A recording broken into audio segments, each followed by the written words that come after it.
Queridos amigos, mi profesor Padre Ignacio Andereggen me pidió que os presentase un pequeño resumen sobre la comunión espiritual en Santo Tomás de Aquino y las personas divorciadas que se han vuelto a casar. Este tema es muy amplio y por eso no podría presentarlo aquí tan profundamente como este tema merecería. Especialmente en nuestros días es muy importante aclarar bien qué significa la comunión espiritual, lo que los padres de la Iglesia entienden cuando utilizan este término, cómo lo desarrollan los grandes doctores de la Iglesia, especialmente Santo Tomás, San Bonaventura o San Alberto Magno. Pero sobre todo, cómo lo entiende y explica el magisterio de la Iglesia en su enseñanza, sobre todo en el Concilio de Trento. Hasta hace poco tiempo yo no sabía mucho sobre este tema. Desde entonces, cuando escogí este tema para mi tesis doctoral, me estoy dando cuenta que este tema, primero, es muy oportuno, pero también muy bonito y yo diría incluso místico. Pero, por otro lado, tal vez podría decir que es un tema un poco desconocido. Cuando hablé con mis amigos sacerdotes sobre el tema que estoy preparando para mi tesis doctoral, algunos de ellos casi de inmediato me respondieron: la comunión espiritual. Bueno, esto es muy útil en nuestros tiempos. ¿Por qué en la Iglesia hay tanto divorciados vueltos a casar? ¿Y cómo no pueden hacer la comunión sacramental? Por lo menos pueden hacer una comunión espiritual. Estas respuestas me convencieron más y más acerca de la idea que ellos tienen sobre la comunión espiritual. Cada vez más me doy cuenta que si alguien todavía sabe algo acerca de la comunión espiritual, cada vez más entiende solo esta comunión espiritual simple como una devoción y completamente desencajado del sacramento de la comunión de la Eucaristía. En nuestros días no se entiende o no se tiene en cuenta que al recibir bien la Eucaristía es necesario no solo recibir Eucaristía sacramentalmente, sino también de forma simultánea espiritualmente. Este es el punto crucial en nuestro pequeño propósito a la hora de entender las palabras de Cristo. El que coma este pan vivirá para siempre. O yo soy el pan vivo, bajado del cielo. Quien come de este pan vivirá para siempre. Y el pan que yo le voy a dar es mi carne, para vida del mundo. La pregunta que nos hacemos al principio de nuestra presentación es la siguiente: ¿los divorciados que se han vuelto a casar pueden hacer una comunión espiritual? Esta exposición se dividirá en 3 partes. En la primera parte presentaré el tema de la comunión espiritual en Santo Tomás. En la segunda parte mostraré el tema de la comunión espiritual en el magisterio de la Iglesia. En la tercera parte quiero reflexionar, si se puede decir, que los divorciados que se han vuelto a casar pueden hacer la comunión espiritual. Entonces entramos en el primer punto. La comunión espiritual en Santo Tomás de Aquino. Para el doctor Angélico, la Eucaristía aparece como una riqueza inagotable, porque para él la Eucaristía es el sacramento de la pasión de Cristo, o bien la llama la perfección de la vida espiritual y el objetivo de todos los sacramentos. Es la señal del máximo amor. La Eucaristía es la perfecta comunión con la pasión de Cristo. Es el alimento espiritual. Es el dulce descanso espiritual. O, como dice Santo Tomás, es el sacramento de la caridad y la unidad eclesial. Es la comida que diviniza al hombre y lo embriaga de divinidad. Santo Tomás explica el tema de la comunión espiritual en diferentes textos. En el comentario a las sentencias de Pedro Lombardo, en la Suma Teológica, pero también en los comentarios bíblicos. Por ejemplo, en su comentario al Evangelio de San Mateo, en su comentario al Evangelio de San Juan y en su comentario a la primera carta a los Corintios o en la Cadena Áurea. Pero trata también la comunión espiritual en una manera poética, en oficio del Corpus Christi y también en otros escritos menores.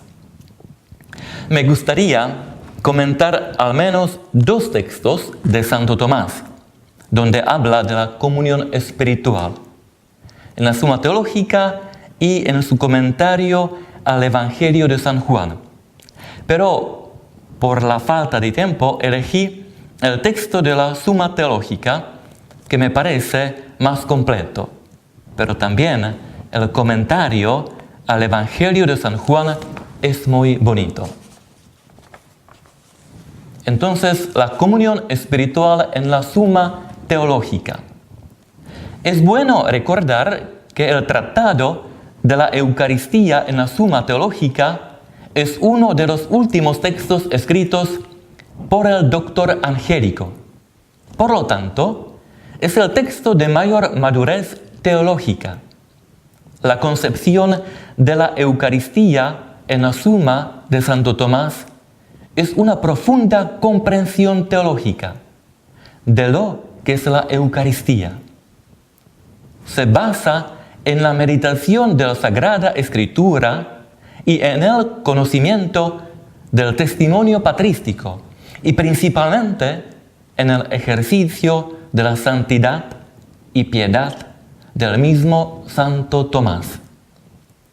La comunión espiritual para Santo Tomás no es un simple acto devocional, sino que está esencialmente ligada a la esencia del sacramento de la Eucaristía.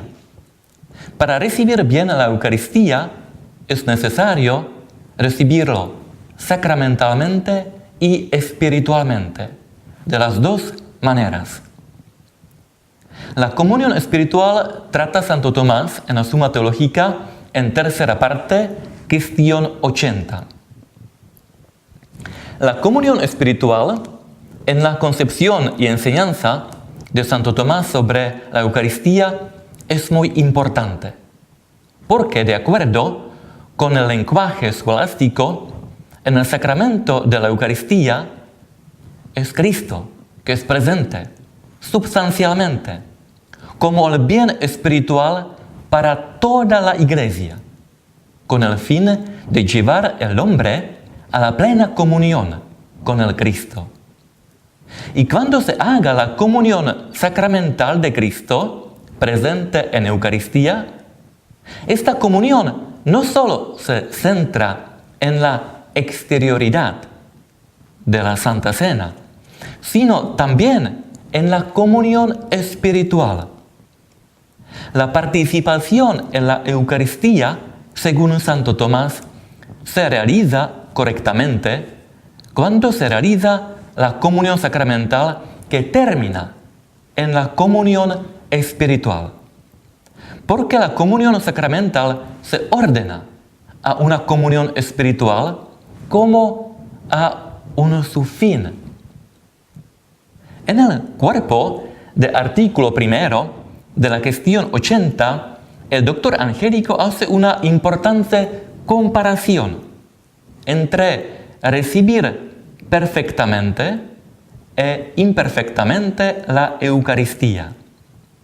A la hora de alimentarse de este sacramento, debemos tener en cuenta dos cosas, dice doctor Angélico: el sacramento mismo y su efecto.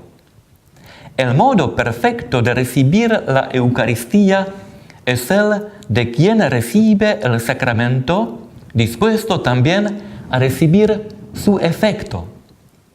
Pero sucede que a veces uno se encuentra impedido de recibir el efecto de este sacramento.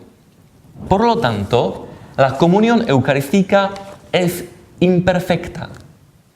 Por ejemplo, cuando uno se distrae por muchos pecados veniales, la comunión eucarística es imperfecta, porque recibimos el cuerpo de Cristo, pero en realidad no recibimos el cambio de la persona que corresponde a la persona de Cristo. Esto implica una enfermedad espiritual, como cuando uno come y no sienta bien lo que come y lo vomita. Por lo tanto, dice Santo Tomás,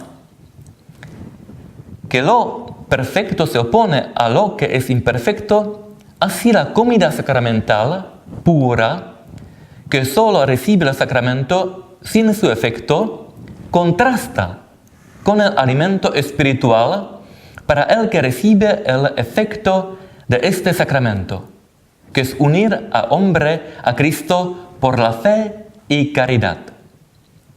Consecuentemente, el efecto espiritual es más importante. La simple presencia de Cristo no basta. Hace falta conseguir los efectos de la presencia de Cristo en el sacramento, es decir, el cambio del espíritu del hombre. Santo Tomás también señala que la comunión espiritual es posible a través del deseo de la Eucaristía.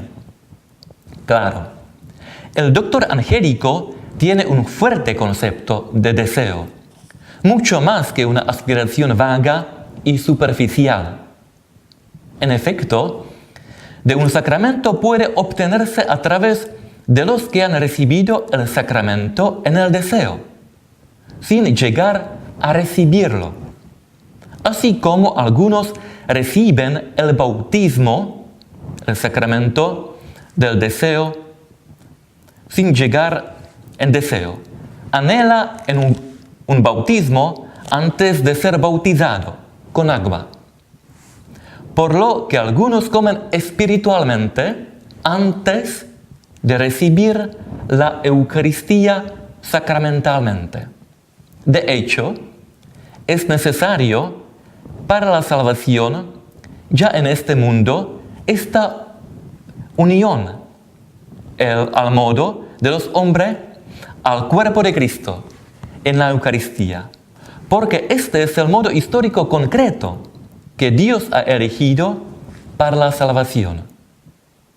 Si fuera simplemente un deseo de estar en la comunión con Cristo, pero sin el sacramento, no habría necesidad de la encarnación de Hijo de Dios. Esto significa que tenemos acceso a la salvación por la humanidad real de Cristo, de su alma y de su cuerpo.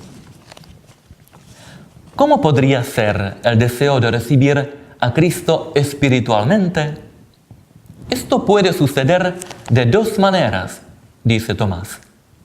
Primero, por el deseo de recibir el sacramento mismo. De esta manera se bautizan y se comunican espiritualmente y no sacramentalmente aquellos que ahora desean recibir estos sacramentos después de su institución. En segundo lugar, el deseo de recibir la figura. El apóstol dice a este respecto que los antiguos patriarcas fueron bautizados en la nube y en el mar, y que comieron el alimento espiritual y bebieron la bebida espiritual. Lo encontramos en la primera carta de Corintios. Por lo tanto, en el Antiguo Testamento, a través de figuras oscuras, los justos deseaban la Eucaristía, porque deseaban a Cristo y tenían la misma fe y la misma caridad que nosotros. Dice Santo Tomás, de todas formas no es inútil la comunión sacramental, porque ésta produce el efecto del sacramento más perfectamente que en el solo deseo. En el número 11 de la misma cuestión 80, el doctor Angélico afirma todavía: hay dos maneras de recibir este sacramento, espiritualmente y sacramentalmente. Ahora está claro que todos están obligados a recibir la comunión al menos espiritualmente.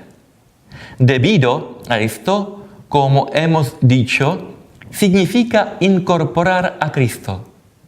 La comunión espiritual, sin embargo, incluye el deseo de recibir este sacramento, como ya hemos señalado. Por lo tanto, sin el deseo de recibir este sacramento, para el hombre no puede haber la salvación.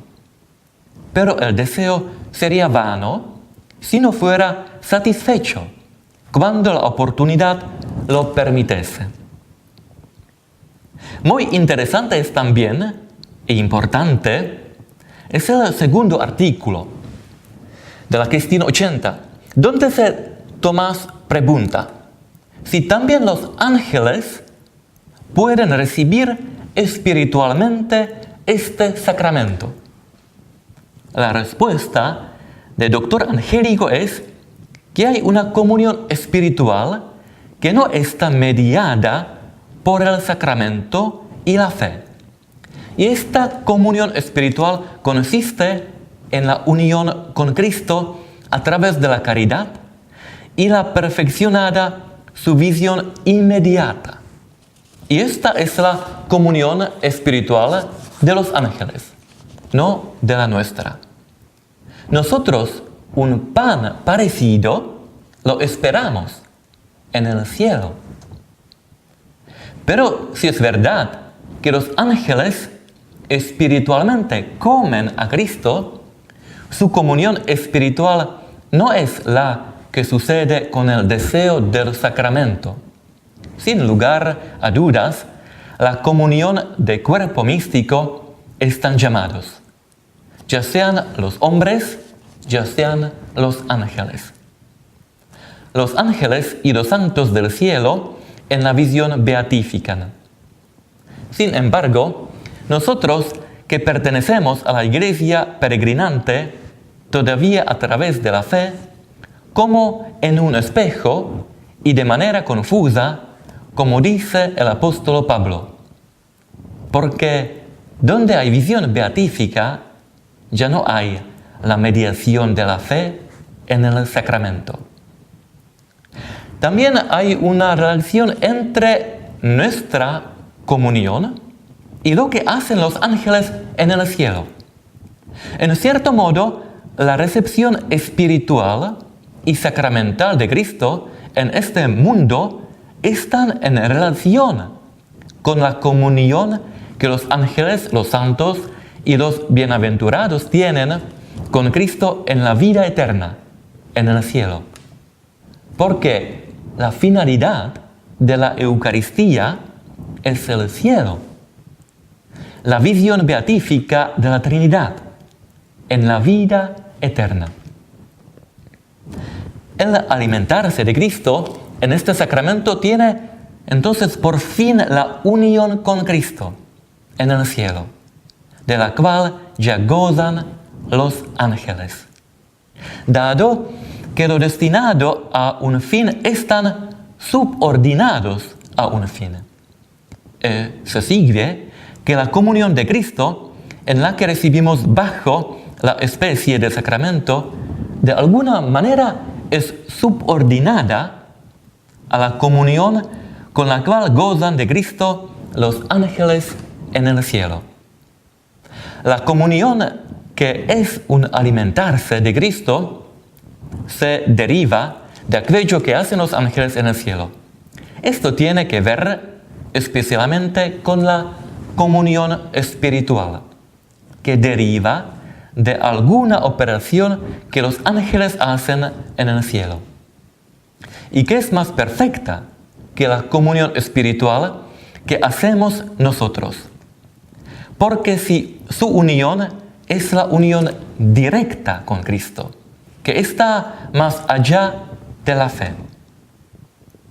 Es por eso que se dice que el hombre come el pan de los ángeles. Esto encontramos en el Salmo 67. Porque este pan pertenece en primer lugar a los ángeles, que lo disfrutan como los en el estado natural. En segundo lugar, pertenece a los hombres, que reciben el sacramento. El padre Ignacio Andregen ha hecho a los estudiantes de la Gregoriana a Roma un bello comentario de este texto. El pan de los ángeles es la comunión espiritual con Cristo en la contemplación de Cristo.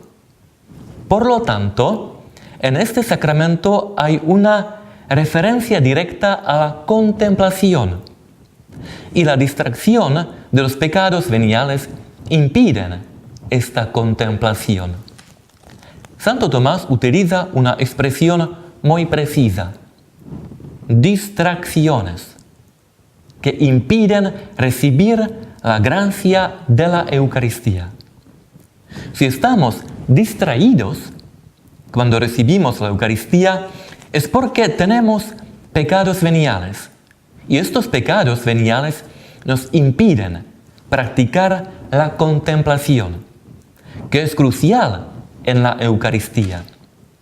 Esto es muy importante para desarrollar una teología y catequesis sobre la Eucaristía, para enseñar a recibir este sacramento con las disposiciones aplicables. La Eucaristía está conectada con la vida contemplativa, que es una característica de cada cristiano. Porque todos los cristianos se dirigen al mismo fin, que es la visión, la contemplación de Dios en la vida eterna, la cual produce un gozo. Por lo tanto, la Eucaristía, como prevé la vida eterna, produce este disfrute espiritual, que muchas veces está impedido de distracciones, pecados veniales. En segundo lugar, pertenece a los hombres, que reciben en el sacramento este pan espiritual. En el número cuarto de esta cuestión 80 de la tercera parte de la Suma Teológica, el Tomaso se pregunta: ¿comete pecado el pecador que recibe el cuerpo de Cristo sacramentalmente? Para Tomás está claro que solo pueden participar efectivamente en la comunión de la Eucaristía aquellos que tienen la fe formada por la caridad.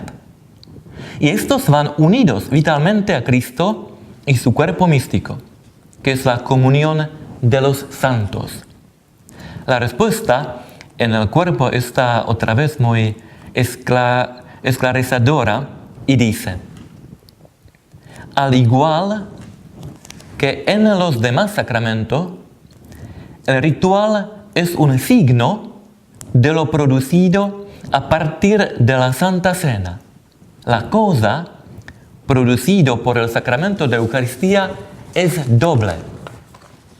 Primero, significado y contenido en el sacramento. Es el mismo Cristo. El segundo es el significado y no contenido. Es el cuerpo místico de Cristo. Es decir, la compañía de los santos. Cristo es la cabeza del cuerpo. Cuando se recibe a Cristo, se recibe también la conexión con el cuerpo místico de Cristo. Y por tanto, en la Eucaristía se entiende este enlace. Quien quiera que recibe este sacramento por el mismo hecho de hacerlo, significa que está unido a Cristo e incorporado a sus miembros. Pero esto se realiza a través de una fe formada, fe que nadie que está en pecado mortal tiene. Entonces está claro, por lo tanto, que los que reciben la Eucaristía en pecado mortal cometen una falta hacia este sacramento. Por lo tanto, es culpable de sacrilegio como violador de este sacramento y por ende peca mortalmente. O comete un acto que lo aleja aún más de Cristo y de la Trinidad. Aquí es bueno recordar de la doctrina de Santo Tomás sobre la simulación, que es una mentira hecha y realizada con los hechos. Cuando uno quiere aparentar como un hombre lleno de caridad y hace las acciones externas que corresponden a este estado, pero en realidad no tiene la caridad. Lo mismo ocurre al recibir la Eucaristía. Esta simulación es más grave, porque lo hace frente a Dios. La Eucaristía es una íntima unión con Cristo, una unión de la caridad, que es negada por la conciencia del sujeto. Entonces vamos a la segunda parte.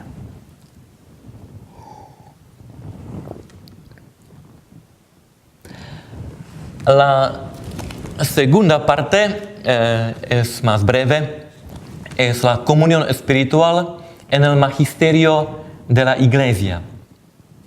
En el magisterio de la Iglesia no encontramos muchas explicaciones acerca de la comunión espiritual. Pero tenemos una que, aunque es bastante sintética, es muy importante. La encontramos en el 8º capítulo de la 13ª sesión del Concilio de Trento. El Concilio de Trento distingue 3 formas de recibir el sacramento de la Eucaristía. Solo sacramentalmente, solo espiritualmente, y la tercera forma, más perfecta, sacramentalmente y espiritualmente juntos. Todos los que hemos visto en la enseñanza también teológica de Santo Tomás Aquino. Solo recibir sacramentalmente la Eucaristía, dice el concilio, son los pecadores. Aquí pueda que tuviera en la mente los padres conciliares aquellas personas que están conscientemente en pecado mortal. Cuando se habla de estas personas que reciben la Eucaristía solo espiritualmente, dice el concilio, se refieren a aquellas personas que quieren comer el pan del cielo, que es una propuesta de fe viva, que actúa por medio del amor. Santo Tomás diría fe formada por la caridad, es decir, aquellas personas que están en la gracia de Dios.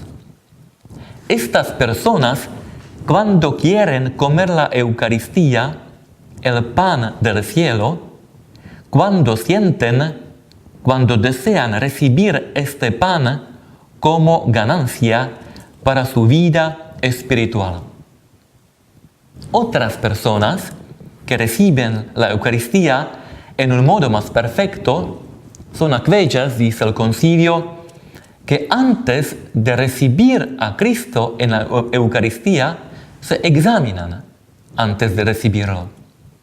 De esta manera se preparan porque así pueden acercarse a esta divina mesa con trajes nupciales. San Pablo lo advierte en su primera carta a los Corintios. Además dice que estas personas se preparan con este vestido nupcial, desligándose de los pecados veniales, que podrían disminuir o incluso impedir la comunión espiritual. Después que el concilio dijera que la Eucaristía es realmente el sacramento de la unidad de la Iglesia, que profundiza esta unión del amor con Cristo, invita de recibir frecuentemente este pan por encima de la sustancia de la fe firme, con la verdadera devoción, porque también aquellos que lo reciben de este modo pueden llegar a la patria celeste, donde comerán sin ningún velo este pan de los ángeles, dice el concilio, que ahora comemos bajo las especies sagradas. También en este caso, los padres conciliares están de acuerdo con la doctrina de Santo Tomás, que el alimentarse de Cristo en este sacramento tiene por fin la fruición de Él, de Cristo, en la patria celeste, de que ya gozan los ángeles. Y la comunión espiritual que hacen los ángeles es más perfecta que la nuestra, que como peregrinamos comemos bajo las especies eucarísticas. También esperamos que algún día comamos este pan de los ángeles, sin ningún velo, es decir, directamente, por medio de la caridad y no por la fe. Se podrían citar otros documentos del magisterio de la Iglesia, pero no tenemos tiempo suficiente para ello. Sin embargo, me gustaría mencionar la exhortación apostólica Sacramentum Caritatis de Benedicto XVI, porque cuando se habla de la comunión espiritual en este documento, se recomienda cultivar este deseo de la plena unión con Cristo a fin de que seamos santos, como lo también explican los maestros de la vida espiritual. En una nota dice quién son estos maestros de la vida espiritual. El documento cita Santo Tomás de Aquino en su comentario de la Suma Teológica, en tercera parte, cuestión 80, son los artículos que hemos comentado. Precisamente, por otro ejemplo, el magisterio cita Santa Teresa de Jesús en su camino de perfección. Y después el Papa Benedicto dice, esto es muy importante, que esta doctrina de los santos, de Santo Tomás y de Santa Teresa, estará confirmada con autoridad por el Concilio de Trento, en la sesión 13, capítulo 8, propiamente que hemos también comentado. Es decir, en otras palabras, la enseñanza del Concilio de Trento está en plena comunión con las enseñanzas de Santo Tomás y de Santa Teresa de Jesús sobre este tema. Después de todo lo que hemos explicado hasta ahora, no debería ser difícil de contestar a la pregunta propuesta al principio. Los divorciados que se han vuelto a casar pueden hacer la comunión espiritual. Esto es la última parte de nuestra presentación, la tercera parte. Entonces, la cuestión, ¿se puede decir que los divorciados vueltos a casar pueden hacer la comunión espiritual? Aunque creemos que la respuesta debería ser obvia, no es así para todo el mundo. El cardenal Walter Kasper, en su discurso en el último consistorio del 21 de febrero de este año, dice otra cosa. Ya varios cardenales, incluyendo cardenal Carlo Caffarra de Bolonia, Walter Brandmüller y cardenal Valesio de Paulis, han retomado este discurso del cardenal Kasper en un modo muy competente.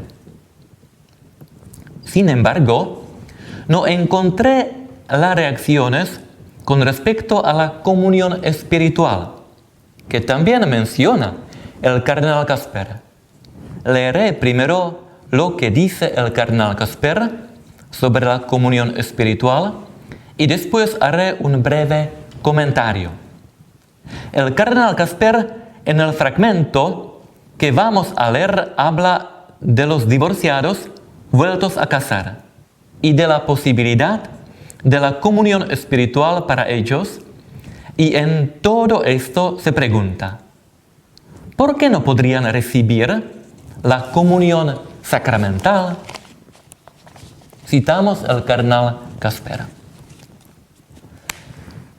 Una advertencia nos ha dado la Congregación para la Doctrina de la Fe en 1994, cuando estableció el Papa Benedicto XVI, reiteró durante la Reunión Internacional de las Familias en Milán 2012, que los divorciados vueltos a casar no pueden recibir la comunión sacramental, pero puede recibir la comunión espiritual.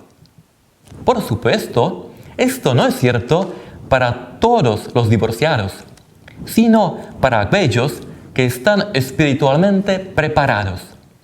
Sin embargo, muchos estarán agradecidos por esta respuesta, que es una apertura real. Esta conlleva diferentes preguntas, dice el cardenal Kasper en su discurso. Quien recibe la comunión espiritual es una cosa sola con Jesucristo. ¿Cómo estar entonces en contradicción con el mandamiento de Cristo? ¿Por qué entonces también no pueden recibir la comunión sacramental si excluimos de los sacramentos a los cristianos divorciados vueltos a casar que están dispuestos a comulgar y que se les manda a la vía salvífica extrasacramental? No ponemos en duda la estructura sacramental fundamental de la Iglesia. Entonces, ¿para qué sirven los sacramentos de la Iglesia? Se pregunta cardenal Kasper. ¿No pagan con esta respuesta un precio demasiado alto? Algunos sostienen que la no participación en la comunión es un signo de la santidad del sacramento. La pregunta que se pone como respuesta es, ¿no es quizás una instrumentalización de la persona que sufre y pide ayuda y que la hacemos una señal de advertencia para nosotros? Las dejamos morir sacramentalmente de hambre para que otras vivan. Hasta aquí la citación del cardenal.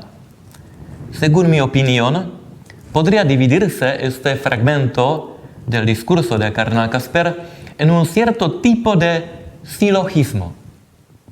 En la menor, el cardenal dice que había una apertura real, para los divorciados vueltos a casar.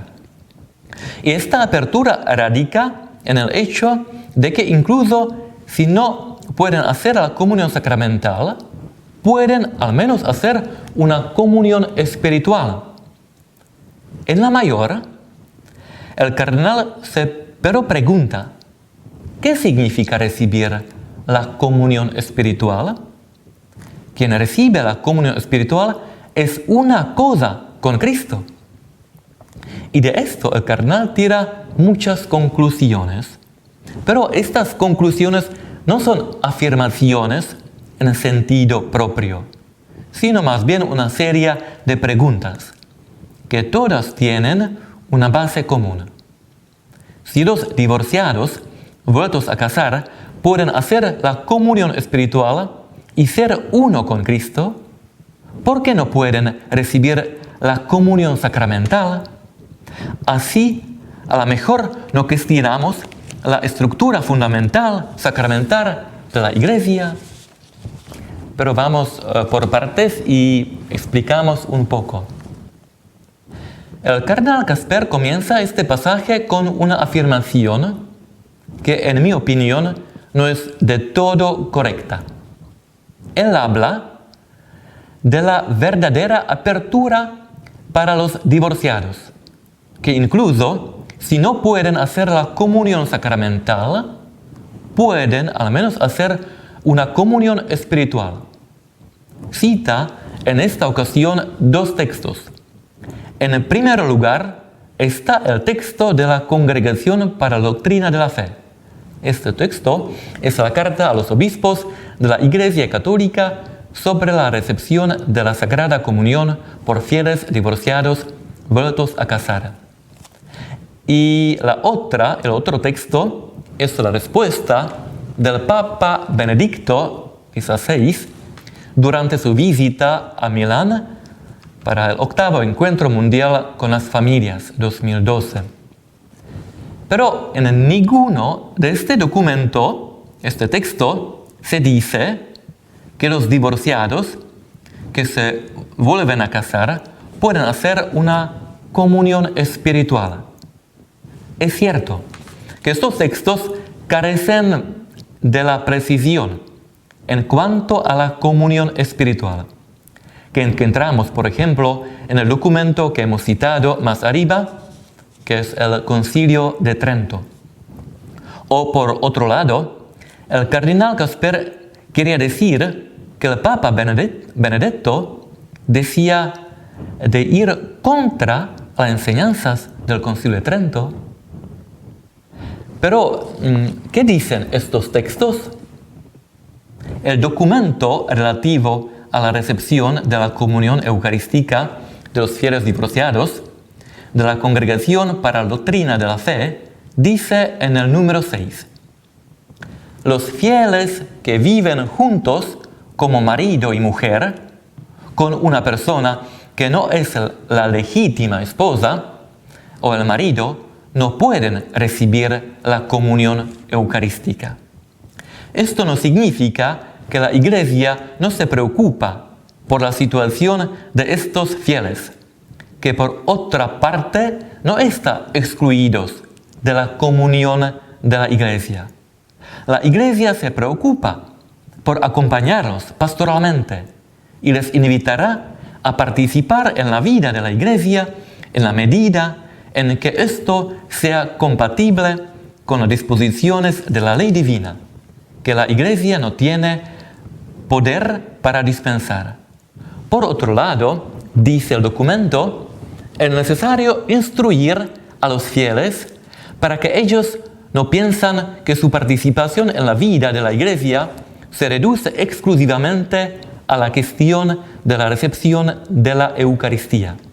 Los fieles deben ser ayudados a profundizar su comprensión del valor de la participación en el sacrificio de Cristo en la misa, la comunión espiritual, la oración, la meditación de la palabra de Dios, las obras de caridad y de justicia. El documento, pero no dice que pueden hacer una comunión espiritual. Habla de comprender el valor de la comunión espiritual. Por supuesto, alguien como el cardenal Casper también podría explicar en tal manera que pudiesen hacer una comunión espiritual. Pero en mi opinión, el documento en sí nos da la clave, que es cómo se debe leer este documento y cómo se debe entender.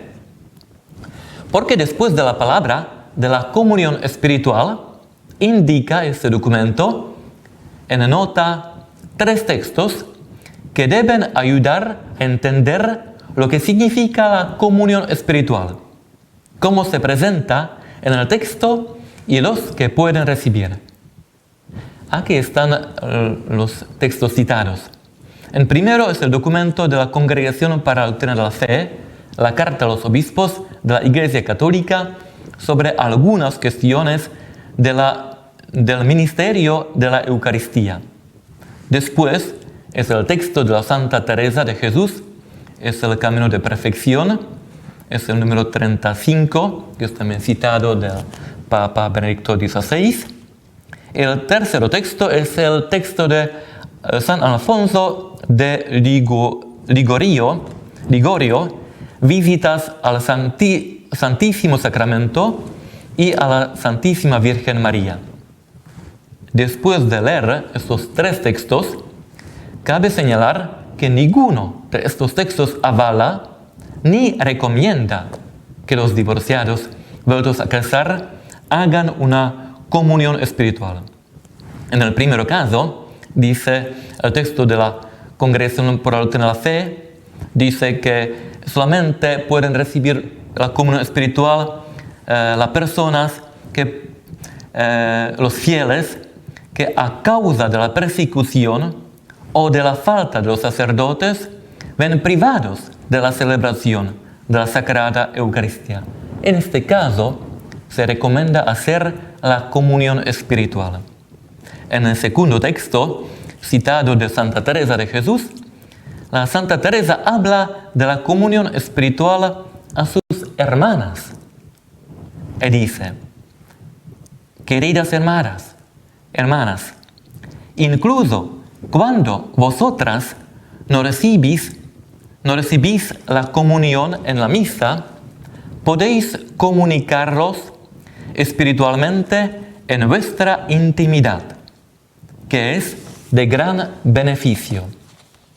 Santa Teresa dijo esto a sus hermanas porque en aquel tiempo también las monjas no comulgaban todos los días. El último texto es el texto de San Alfonso, y también en este texto, leído este texto, no parece que San Alfonso quería decir a los divorciados vueltos a casar que pudieran hacer una comunión espiritual, porque San Alfonso en este texto sigue la doctrina de Trento y de los grandes santos. En primer lugar cita Santo Tomás de Aquino. Entonces, ¿por qué interpreta el cardenal Casper este texto en este modo que, según mi opinión, no es correcto? Una respuesta podría ser que tal vez la comunión espiritual, y por desgracia tenemos que admitir, incluso a los últimos documentos del magisterio de la Iglesia, es interpretada siempre más solo como una práctica de la devoción. Por supuesto, esta práctica de la devoción, de la comunión espiritual, es como una devoción eucarística muy plausible. Espiritualmente puede ayudar a muchas personas, ya que ha ayudado en últimos siglos mucho a muchas personas. Sin embargo, en mi opinión, se ha perdido esa comprensión profunda de la comunión espiritual que se encuentra en el Concilio de Trento y en los grandes doctores de la Iglesia, como por ejemplo en el Santo Tomás de Aquino que hemos explicado. Pero volviendo al texto de Cardenal Casper, Él mismo dijo que el Papa Benedicto XVI reiteró durante la reunión internacional de familias en Milán 2002 que los divorciados que se han vuelto a casar pudieran recibir la comunión espiritual. Yo pienso que también aquí la interpretación del cardenal Casper no es del todo correcta. Primeramente, porque la respuesta del Papa fue dicha en voz alta, de una forma espontánea y sin ninguna hoja escrita por delante, durante una oración de vísperas con las familias. En este caso, podemos entender que la respuesta del Papa podría no ser tan precisa. Esta respuesta fue posteriormente transcrita. El Papa dijo, incluso, si no es posible la absolución en la confesión, dice el Papa, sin embargo, un contacto permanente con un sacerdote, con una guía del alma, es muy importante, porque pueden ser acompañados, conducidos. Luego también es muy importante que sientan que la Eucaristía es verdadera, dice el Papa, y participada si realmente entran en comunión con el cuerpo de Cristo. Incluso, sin recibir el cuerpo del sacramento, podemos estar espiritualmente unidos a Cristo, en su cuerpo. Es cierto que el Papa Benedicto aquí no es del todo exacto, pero no dice que ellos pueden hacer una comunión espiritual. Espiritualmente unidos a Cristo, lo que ha dicho el Papa, esto también podría explicarse que su espíritu tiende a ser cada vez más unido a Cristo. Es interesante notar que el cardenal Casper no menciona, por ejemplo, la exhortación apostólica del Papa Benedicto XVI, Sacramentum Caritatis, porque incluso en ella se habla de la comunión espiritual. Pero en el Sacramentum Caritatis, como ya hemos dicho, el Papa hace la unión entre la enseñanza del Concilio de Trento y la enseñanza de Santo Tomás de Aquino. Y vamos a terminar casi. Pero cuando vamos hacia adelante el texto de Casper, en la mayor, que hemos hecho de este silogismo, en la mayor de silogismo, como la hemos llamada, el cardenal se pregunta, ¿pero qué significa recibir la comunión espiritual? Y su respuesta es, quien recibe la comunión espiritual es una cosa sola con Cristo. Su respuesta está totalmente de acuerdo con lo que hemos explicado. Cuando no expliquemos el Concilio de Trento y también Santo Tomás. Pero, esto es nuestra pregunta. ¿Por qué utiliza Cardenal Casper dos formas opuestas entre sí para interpretar la comunión espiritual? Para responder a esta pregunta, él muestra una serie de conclusiones, pero como hemos dicho, no son afirmaciones, más bien una serie de preguntas que todos tienen una base común. Es decir, si los divorciados, casados nuevamente, pueden hacer una comunión espiritual y así ser una cosa sola con Cristo, ¿por qué no pueden conseguir incluso la comunión sacramental? Así a lo mejor no cuestionamos la estructura fundamental sacramental de la Iglesia.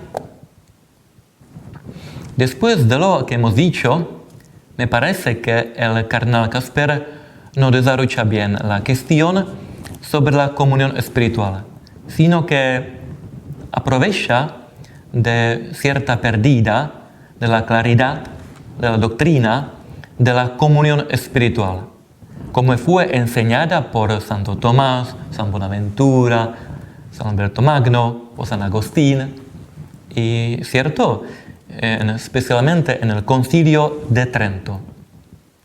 No sé si he logrado encontrar con vosotros una respuesta a la pregunta que he puesto al principio de mi presentación. ¿Los divorciados casados pueden hacer la comunión espiritual? Mi esperanza es que se pudiese redescubrir de nuevo el pensamiento teológico profundo sobre la comunión espiritual, como lo han hecho los grandes doctores de la Iglesia, y entre los que sin duda tiene un lugar especial el doctor Angélico, como lo llama también el Pío XI, doctor de la Eucaristía. Me gustaría terminar y hacer el pensamiento de San Juan Pablo II, que se expresa hermosamente en su carta encíclica Ecclesia de Eucaristía.